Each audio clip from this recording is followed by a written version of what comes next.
नमस्कार, आप देख रहे हैं सिटी 24 और मैं हूं आपके साथ खुशबू परमार। आइए नजर डालते हैं शहर की प्रमुख खबरों की ओर। कोठी रोड अटल उद्यान के पास हिंदूवादी संगठनों ने एक मुस्लिम युवक को हिंदू युवती के साथ पकड़कर युवक की पिटाई की है। मुस्लिम युवक हिंदू नाम बताकर युवती के साथ घूम रहा था। हिंदू जागरण मंच ने मंच उज्जैन महानगर की सक्रिय टोटली के रात्रि के समय कोठी रोड की झाड़ियों में एक युवक युवती को संदिग्ध अवस्था में पकड़ा। लड़के से नाम पूछने पर उसने नाम बताया कि उसका नाम हर्ष है, परंतु जब शक्ति से पूछताछ हुई तो वह नागजिरी निवासी फराज निकला, जो ऐसी सुधारने का काम करता है। लड़की घर पर गरबा देखने जाने का बोलकर आई थी। हिंदू जागरण मंच में दोनों को माधवनगर पुलिस के सुपुर्द किया है। पूरे घटनाक्रम में हिंदू जागरण मंच मालवा प्रांत के प्रांत कार्यकारिणी सदस्य अर्जुन सिंह भदौरिया, महानगर संयोग का नीलू चौहान, उज्जैन महानगर के संयोजक नीतीश महेश्वरी, सह संयोजक अमित शर्मा, सह संयोजक पुष्पेंद्र जैन, दिनेश मकवाना एवं युवा वाहिनी प्रमुख देव माली समेत हिंदू जागरण के अनेक कार्यकर्ता उपस्थित थे। बेटा है ना, मोबाइल दिखा दो। मोबाइल दिखाओ। नहीं, मोबाइल दिखाओ। अब मुझे ये करना पड़ेगा। सर प्लीज, सर मोबाइल निकालो। सर प्लीज मोबाइल दिखाओ। प्लीज मोबाइल दिखाओ। Sir please. लो बुलाओ। नहीं सर प्लीज। नहीं तो कंफर्म करेंगे अभी। यार 1 मिनट में उससे बात कर लो। आप कर लीजिए सर। हाँ प्लीज वीडियो मत बनाइए। बोलिए क्या मामला है आज हिंदू जागरण मंच की टीम कोठी रोड पर घूम रही थी, क्योंकि रोज हम लोग गैर हिंदू प्रवेश निषेध के उसमें गरबा पंडल में जाकर निरीक्षण करते हैं कि कोई गैर हिंदू तो नहीं है। उसी दौरान हमको एक बालिका अटल उद्यान के वहाँ पर झाड़ियों की साइड में बैठी हुई दिखी, तो हमको शंका हुई। शंका के आधार पर जब हमने पूछा तो वहाँ पर उसके साथ में एक युवक भी साथ में दिखाई दिया। जब उस युवक से उसका परिचय मांगा, आईडी मांगी, तो उसने अपना नाम हर्ष बताया और वो नानाखेड़ा से गरबे देखकर अपने दोस्त के साथ में यहाँ पर उस बालिका को लेके आया। बाद में उस पर हम लोग ने दबाव बनाया तो उसने अपना नाम फराज बताया और बताया कि मैं ऐसे सुधारता हूँ, और उक्त बालिका हिंदू है और युवक जो है मुस्लिम है। हमको लव जिहाद का मामला लगा, इसलिए हम माधवनगर थाने पर लेकर आए हिंदू जागरण मंच की पुलिस। रविशंकर नगर की झुग्गी झोपड़ी के रहवासियों ने भाजपा और पार्षद के खिलाफ की नारेबाजी कर कार्रवाई का विरोध जताया। पूरे शहर में नगर निगम स्वच्छता अभियान चला रहा है, परंतु एक इलाका ऐसा भी है जहां कॉलोनी के लोग गंदगी झुग्गी झोपड़ी में रहने वाले लोगों के सामने फेंक रहे हैं। पार्षद भी उनकी सुनवाई नहीं कर रहे हैं, इसलिए सभी ने मतदान का बहिष्कार और भाजपा और पार्षद के खिलाफ जमकर नारेबाजी की। करीब 35 परिवार नारकीय जीवन भी जी रहे हैं। इनका आरोप है कि भाजपा पार्षद रम्मू दुबे ने यह कॉलोनी काटी है। कॉलोनी के लोग गंदगी और कचरा भी यहाँ फेंकते हैं। जब पार्षद दुबे से शिकायत की जाती है तो वह हमारी झुग्गी झोपड़ी हटाने की धमकी देते हैं। नाराज महिलाओं ने भाजपा और पार्षद रम्मू दुबे के खिलाफ नारेबाजी की और कहा कि वे इस बार मतदान भी नहीं करेंगी। उनका दावा है कि उन्हें नगर निगम ने पट्टे दिए हैं, इसलिए वे यहाँ रह रहे हैं। बताइए क्या समस्या है आपको यहाँ पे? पानी की समस्या है कि हमारा पानी नहीं जा रहा, और ये नाली रम्मू दुबे ने जो नाली खुदवाई ना, तो पहले उसके पहले अच्छा नल आ रहा था, और अब हमारा एक इतना जरा सा नल आ रहा कि मतलब हमारी ना पूरे घर की 4 कुप्पी नहीं भरा जाती सर, है ना। और रास्ता भी नहीं है जाने का। 24 घंटा हमारे घर में कीड़े मकोड़े सांप तक हमारे घर में, यहाँ पे सब दूर सांप मिलेंगे तुम्हारे को। क्या कहते हैं जब उनसे बात करते हो तो? किन से नहीं सुनते सर जी। वो तो ये बोलते हैं कि आधे घंटे बाद तुम चलो, हम आ रहे हैं क्या, और नहीं फिर शाम को जाते तो बोले सुबह आएंगे, और सुबह बोले तो शाम को बोलते सर। पूरी बताओ। नहीं नाम क्या है आपको? चंदा मटिया। क्या समस्या है? हमें ये समस्या है, ये गंदीवाड़ा सब यहाँ से वहाँ तक कर रखा। हमारे छोटे छोटे बच्चे घूमते, हम पार्षद के पास जाते हैं, 2 साल हो गए ऐसे होते होते। कहते हैं झुग्गी झोपड़ी बना रखी है, तुमने काहे के लिए बना रखी है, कहीं अच्छी कॉलोनी में जाके बसो। तो साहब हम गरीब लोग हैं, हम कहाँ जाएंगे, हम तो रह रहे यहाँ पे। हमारे को पट्टे दिए पारस जैन ने, रम्मू दुबे ने नहीं दिए। अब वो कहते कि कोई मैं वोट थोड़ी मांग रहा हूँ तुम, तो मैं साफ़ सफाई करवाऊँ इधर। जो वोट मांग रिया वो साफ़ सफाई करवाई। अब यहाँ कोई है ही नहीं, तो अब इस समस्या का हल कौन निकालेगा? हम भी तो एक साइड कचरे कूड़े में ही पड़े, हमारे भी तो छोटे छोटे बच्चे हैं साहब। हर बात की परेशानी, पानी की परेशानी, नाली की दिक्कत है, बारिश में घरों में पानी घुस जाता है, लाइट की दिक्कत है, हर चीज़ की परेशानी है। आप अभी वोट डालने जाओगे फिर? नहीं सर, इस हिसाब से हम वोट नहीं डालेंगे। एक भी इस कॉलोनी से कोई भी वोट डालने नहीं जाएगा। कितने मकान और कितने लोग? 25 पट्टे इस यहाँ के कॉलोनी के सर। 200 से ज़्यादा इंसान रहते होंगे। 25 पट्टे इस यहाँ के कॉलोनी के, यहाँ से वहाँ तक लगा। रेखा राठौर, ये रविशंकर नगर में आती, झुग्गी झोपड़ी कहते हैं इसको। ये बताइए क्या क्या समस्या है यहाँ पर क्या सर ये नाली है नहीं, रास्ता था यहाँ पे तो इन्होंने नाली कर दिया पूरा, वहाँ का चेम्बर निकाल के ना यहाँ कर दिया उन्होंने। हमको इतनी दिक्कत आती, सारे मच्छर आते, छोटे छोटे बच्चे घूमते और रास्ता नहीं है जाने के लिए, इधर से जाओ इधर से दरअसल निकलो तो इधर से रास्ता नहीं है, इतनी परेशानी आ रही है कि बस आप बोलो। देर रात जारी लिस्ट में कांग्रेस ने दक्षिण से चेतन यादव को टिकट देकर चुनाव को रोचक बना दिया है। देर रात टिकट की घोषणा के बाद यादव समर्थकों ने जश्न मनाया। गुरुवार रात को कांग्रेस ने दूसरी लिस्ट की जारी कर दी है, जिसमें प्रदेश में बचे हुए 88 प्रत्याशी घोषित किए गए। इसमें से उज्जैन दक्षिण से इंजीनियर चेतन यादव और बरनगर से राजेंद्र सिंह सोलंकी वकील को टिकट दिया गया है। खास बात तो यह है कि बरनगर से सिटिंग एमएलए मुरली मोरवाल का टिकट काट दिया गया है। बीती रात लिस्ट जारी होते ही उज्जैन के देवास गेट चौराहे पर ढोल बाजे के साथ समर्थक झूम उठे और आतिशबाजी की।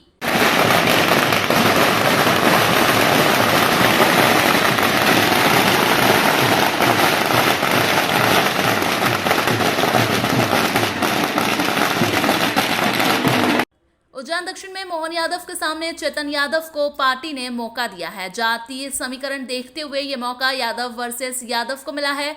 उज्जैन दक्षिण से दिग्विजय सिंह के करीबी रहे राजेंद्र वशिष्ठ को दोबारा टिकट नहीं मिल पाया। सिविल इंजीनियर और एलएलबी की पढ़ाई पूरी कर कांग्रेस नेता 44 वर्षीय चेतन यादव पिछड़ा वर्ग से आते हैं।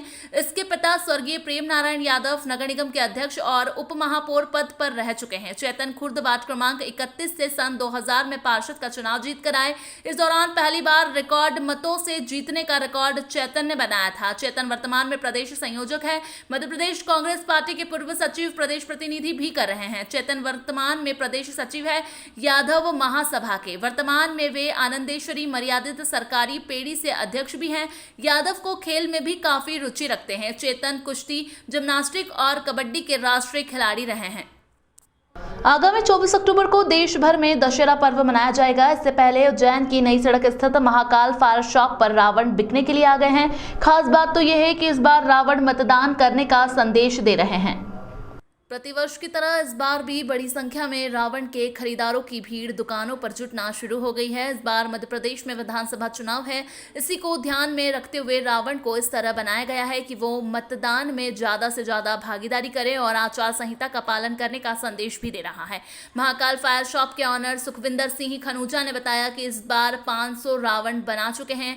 200 से अधिक बेच दिए गए हैं। 2 से 8 फीट तक के रावण शामिल है। हर बार रावण कुछ न कुछ संदेश देता है। इस बार विधानसभा चुनाव है तो रावण अधिक से अधिक मतदान करने और आचार संहिता का पालन करने का संदेश भी आम लोगों को दे रहा है। खनूजा ने बताया कि आमतौर पर बटर पेपर, पट्टे और लकड़ी से रावण को बनाया जाता है। इस बार रावण को आकर्षित बनाने के लिए सभी रावण में लाइट लगाई गई है। तैयारी कर रहे हैं, चुनाव भी तो उसको किस प्रकार से को रिलेट किया है रावण के चुनाव को आपने? हम निरंतर 8 वर्षों से रावण बना रहे हैं, पुतले रावण के। हर साल हमारा रावण कुछ ना कुछ नया संदेश लेके आता है। इस बार हमारा रावण विशेष आचार संहिता लगी हुई है और चुनाव है, जागरूकता करनी लोगों को चुनाव के लिए, तो उस हिसाब से हमने रावण हमारे बनाए हैं। और हमारा हर रावण एक मैसेज देता हुआ है कि मैं आचार संहिता का उल्लंघन नहीं करूँगा, मैं अपने मत का प्रयोग करूँगा। ऐसे जागरूकता फैलाने वाला इस बार हमारा रावण है। और इस बार एक विशेष चीज़ है कि हमारे हर रावण में लाइट लगी रहेगी। ये रावण कितनी कीमत के हैं, कहाँ से शुरू होता है? 200 रुपये से 400 और 600 3 रेंज के रावण है। ओके। उन्हल में बाइक टकराने की बात पर दो पक्ष में विवाद थाने पहुंचा। मामला पुलिस ने हल्का बल प्रयोग कर घेराव कर लोगों को खदेड़ा। पुलिस कर रही है पूरे मामले की जांच। एडिशनल एसपी ने शांति बनाए रखने की अपील की है। उज्जैन के उन्हेल थाना क्षेत्र के सब्जी मार्केट क्षेत्र में बाइक टकराने की बात को लेकर मामूली विवाद हो गया। दोनों पक्ष थाने पहुंचे। बड़ी संख्या में लोगों ने थाने को घेराव कर विवाद का रूप बदलने की कोशिश की। पुलिस ने हल्का बल प्रयोग कर लोगों को खदेड़ा। सूचना मिलते ही अतिरिक्त पुलिस अधीक्षक ग्रामीण नितेश भार्गव मौके पर पहुंचे। दोनों पक्ष को थाने पर बिठाया गया। पूरे मामले की जांच पुलिस कर रही है। अतिरिक्त पुलिस अधीक्षक नितेश भार्गव ने बताया कि छोटे से एक्सीडेंट की बात को लेकर दो पक्षों में विवाद हुआ था। पुलिस दोनों पक्ष से बात कर रही है। घटना कारित करने के जो लोग थे उनके संबंध में साक्ष्य खंगाले जा रहे हैं। जो भी दोषी होगा कार्रवाई की जाएगी। वहीं आदर्श आचार संहिता लागू है। इसको लेकर अतिरिक्त पुलिस अधीक्षक ग्रामीण नितेश भार्गव ने अपील करते हुए कहा कि छोटी बातों को इशू न बनाएं, शांति बनाए रखें। शमशान में बन रहा था दशहरे के लिए रावण। अज्ञात लोगों ने अधूरे रावण में ही आग लगा दी। उज्जैन जिले के तराना में अजीब घटनाक्रम। उज्जैन जिले के तराना में दशहरे पर्व के लिए नगर के शमशान स्थित स्नान पर रावण का पुतला बनाने का आयोजन किया जा रहा था, लेकिन बीती रात अज्ञात लोगों द्वारा रावण के अधूरे पुतले में आग लग गई थी। इस घटना से दशहरे से पहले शमशान में हो गया रावण के निर्माणाधीन पुतले का दहन। तराना के नव युवक यंग उमंग समिति द्वारा प्रतिवर्ष अनुसार इस वर्ष भी दशानन के दहन का आयोजन किया जाना था, जिसके लिए समिति द्वारा रावण का निर्माण स्थानीय शमशान घाट में किया जा रहा था, परंतु देर रात असामाजिक तत्वों ने रावण के पुतले में आग लगा दी। घटना की जानकारी लगते ही प्रबंधन समिति के कार्यकर्ता मौके पर पहुंचे और स्थानीय प्रशासन को अवगत कराया और प्रशासन से उक्त आरोपी को पकड़कर कार्रवाई करने की मांग की गई। फिलहाल वक्त हो चुका है एक छोटे से ब्रेक का, फिर मुलाकात होगी ब्रेक के बाद।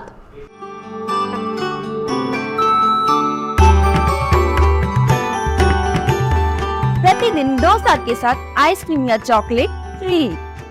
ये वाला ऑफर तो सिर्फ महादेव साउथ इंडियन रेस्टोरेंट पर ही मिलेगा, क्योंकि यहाँ है संपूर्ण साउथ इंडियन फूड्स का खजाना। इसके साथ है 18 तरह के डोसा, जिनमें प्लेन डोसा से लेकर महादेव स्पेशल डोसा तक, इडली सांबर, फ्राई इडली सांबर, चीज इडली, पनीर इडली सांबर, वड़ा और उत्तपम की सभी वैरायटी उपलब्ध है। ऐसा टेस्ट जो याद रहे हरदम। तो हमारे जो कस्टमर का रिव्यू था उसमें उनका कहना है कि जो उज्जैन में सांभर की जो क्वालिटी हम लोग प्रोवाइड कर रहे हैं, वो डोसे के जो अलग अलग फ्लेवर प्रोवाइड कर रहे हैं, वो एकदम जबरदस्त है। हमारा पता है एसएस हॉस्पिटल के पीछे चाय सट्टा बार के सामने, फ्रीगंज, उज्जैन। हमारा मोबाइल नंबर है 9109778927।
ब्रेक के बाद एक बार फिर आप सभी दर्शकों का स्वागत है।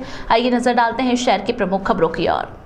विधानसभा चुनाव के नामांकन जमा करने के लिए केवल 6 दिन ही मिलेंगे। 2 रविवार और 2 दिन त्योहार छुट्टी वाले हैं। 21 से 30 अक्टूबर तक समय फॉर्म भरने के लिए तय किया गया है।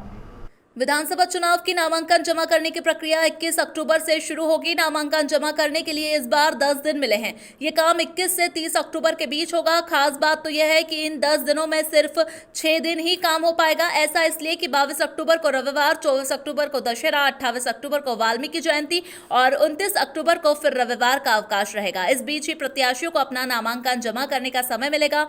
खास बात तो यह है कि अभी तक राजनीतिक पार्टियों ने लगभग अपने सभी उम्मीदवारों की घोषणा कर दी है। कई लोग अभी से कार्यालय में नामांकन फॉर्म के लिए पहुंचने लगे हैं। स्थिति यह है कि 9 अक्टूबर को आचार संहिता लगने के 1-2 दिन बाद से ही लोगों ने निर्वाचन शाखा में पहुंचकर नामांकन फॉर्म के लिए पूछताछ शुरू कर दी है। कलेक्टर कुमार पुरुषोत्तम के अनुसार निर्वाचन प्रक्रिया के तहत 21 अक्टूबर को अधिसूचना जारी होगी और उसी दिन से ही नामांकन फॉर्म की बिक्री व जमा होने की प्रक्रिया होगी। इसके लिए एसडीएम कार्यालय में तैयारियां शुरू कर दी गई है। प्रत्याशी अपने प्रस्तावों को व वकील के साथ नामांकन दाखिल करने रिटर्निंग ऑफिसर के रूप में जा सकेंगे। ऐसा रहेगा चुनाव का शेड्यूल। नॉमिनेशन 21 से 30 अक्टूबर तक, स्क्रूटनी 31 अक्टूबर मंगलवार को होगी, नामांकन वापसी 2 नवंबर गुरुवार को होगी, वोटिंग 17 नवंबर को होगी। देखिए 21 तारीख से नॉमिनेशन शुरू है। जो सार्वजनिक अवकाश है उस दिन नामांकन नहीं लिए जाएंगे। उसी के साथ साथ 2nd और 4th सैटरडे महीने में जो दूसरा और चौथा शनिवार होगा उस दिन भी नामांकन नहीं लिए जाएंगे। चूँकि 21 से 30 के बीच में चौथा शनिवार आ रहा है, तो ये आपके माध्यम से और हम राजनीतिक पार्टियों को सूचित भी करेंगे कि कृपया ये सूचित हो, इस दिन नामांकन पत्र स्वीकार नहीं किए जाएंगे। शिप्रा में डूब रहे एक परिवार के 7 लोगों को बचाया गया है। बाढ़ के कारण शिप्रा नदी रामघाट पर घोषणा प्रणाली क्षतिग्रस्त हो गई है। नदी में कोई चेतावनी संकेत नहीं है। एसडीआरएफ जवान की सतर्कता से 7 लोगों की जान बचाई गई। उज्जैन शिप्रा नदी में आए दिन श्रद्धालुओं के स्नान के दौरान हादसे का शिकार होना पड़ रहा है, लेकिन कई बार एसडीआरएफ, होमगार्ड और शिप्रा तैराक दल के सदस्यों की सूझबूझ से डूबते हुए श्रद्धालुओं को बचाने का काम हुआ है, लेकिन संसाधन की कमी के चलते कई बार इन्हें भी दिक्कतों का सामना करना पड़ा। नदी में स्नान करने के दौरान चेतावनी संकेत नहीं होने से श्रद्धालु गहरे पानी में चले जाते हैं, जिससे वह डूबने लगते हैं और हादसे का शिकार हो जाते हैं। वहीं बाढ़ के पानी की वजह से नदी पर लगा अनाउंसमेंट सिस्टम भी खराब हो गया है, जिसकी जिम्मेदारी कोई सूद नहीं ले रहा है। चौकी पर तैनात होमगार्ड के जवानों ने कहा कि हमने इस बारे में वरिष्ठ अधिकारियों को लिखित में दिया है, अब वो जब भी इसकी शुद्ध ले तभी वह सही हो पाएगा। होमगार्ड के जवान ने जानकारी देते हुए बताया कि इंदौर से 10 लोग शिप्रा नदी में नहाने आए थे, जिसमें से 7 लोग गहरे पानी में चले गए और डूबने लगे। तत्काल ये देख वहां पर तैनात एसडीआरएफ के जवान ने अपने साथियों को बुलाया और लाइव जाकर नदी में फेंक कर लोगों की जान बचाई। लेकिन इसी तरह से कब तक लोग शिप्रा नदी में नहाने के दौरान हादसों का शिकार होते रहेंगे, इसका तो भगवान ही मालिक है। हाँ, मैं शिफ्ट प्रभारी रशीद खान, रामघाट चौकी। यहाँ पर करीब एक परिवार आया था, 10 लोग थे उसमें, और वो यहाँ पर यात्री सैकड़ों स्नान करने आते हैं। 10 लोगों का वो परिवार था, जिसमें से 5-7 लोग नदी में नहा रहे उतरे। उसमें से 2-1 गहरे पानी में चले गए उनको बचाने के लिए। उसके परिवार के 7 लोग वो भी गहरे पानी में चले गए और उनको किसी को भी तैरना नहीं आता था। वो अचानक डूबने लगे पानी में। फिर तत्काल यहाँ पे हमारे एसडीआरएफ के जवान गश्त करते रहते हैं, जिनके पॉइंट लगे रहते हैं बाकायदा। उन्होंने देखा और उसने तत्काल सीटी बजाई, तो आसपास के भी एसडीआरएफ के जवान एकत्रित हो गए और अपने equipment, lifebuoy, life jacket, back throw, इनसे फेंक के तत्काल उनको बचाया। कितने लोगों को बचाया? 7 लोगों को। कहाँ से आए थे? ये इंदौर से आए थे सभी लोग। तक नहीं है, कुछ भी लाउड भी नहीं है, अलाउंस का भी नहीं है, तो यात्रियों को पता नहीं रहता है कि कितना गहरा पानी है, आगे कितना डीप में जाना चाहिए, कहाँ पर नहाना चाहिए। तो वो उसके मुकालदे में गहरे पानी में चले जाते हैं। अलाउंस सिस्टम क्या बंद हो गया? अलाउंस सिस्टम था, लेकिन वो बाढ़ की वजह से सारा अलाउंस सिस्टम बंद हो चुका है। अभी तक चालू नहीं है। अभी इसके हमने आवेदन भी दे दिए साहब को, कलेक्टर साहब वगैरह को। अब कार्रवाई होगी। आज अगर ये टीम अलर्ट नहीं होती तो ये बहुत बड़ा हादसा हो जाता, जिसका बहुत शर्मिंदगी उठानी पड़ती है उज्जैन वासियों को। क्या नाम है आपका? मेरा चौकी प्रभारी, शिफ्ट प्रभारी रशीद खान। किसानों द्वारा ग्रामीण अंचल में आगामी फसल को लगाने की तैयारी शुरू कर दी गई है। खेतों की जुताई करके खेत तैयार किए जा रहे हैं। ग्रामीण क्षेत्रों में किसानों द्वारा खेतों में जुताई का कार्य शुरू कर दिया गया है। किसान दौड़ा लहसुन की बोनी की जा रही है। किसान ने लहसुन साफ सफाई की शुरू कर दी है। जल्दी किसानों द्वारा इस खेत में लगा दी जाएगी। वहीं अगले फसल की तैयारी भी की जा रही है। गेहूं चला मालवांचल में ज्यादा फसल लगाई जाती है। वहीं किसान भारत देश में जानकारी रखते बधाई की इस बार बारिश अच्छी हुई है, इसके कारण आगे की फसल में पानी की कोई कमी नहीं रहेगी। अब लहसुन की बोनी सभी जगह चालू कर दी गई है, क्योंकि ये समय उपयुक्त रहता लहसुन की बोने के लिए। और बस 20 अक्टूबर के बाद गेहूं की बोने काम भी प्रारंभ हो जाएगा। बिजली किस तरह से मिल रही है? अभी ग्रामीण क्षेत्र में क्या समस्या है? बिजली अभी बराबर 10 घंटे बिजली मिल रही है। अभी बिजली कोई समस्या नहीं है। 10 घंटे पर्याप्त बिजली मिलती रहेगी तो फसल कोई दिक्कत नहीं है। फिलहाल इस अंक में इतना ही। नई खबरों के साथ बने रहने के लिए देखते रहिए सिटी 24। नमस्कार।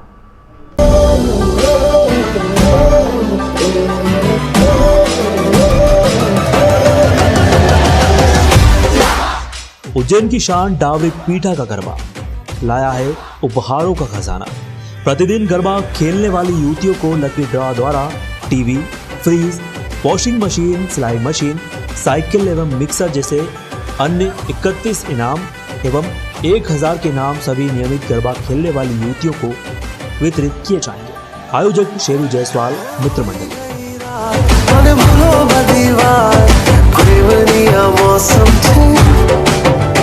अब आओ मेरे पास, रह जाओ मेरे साथ, ये मौसम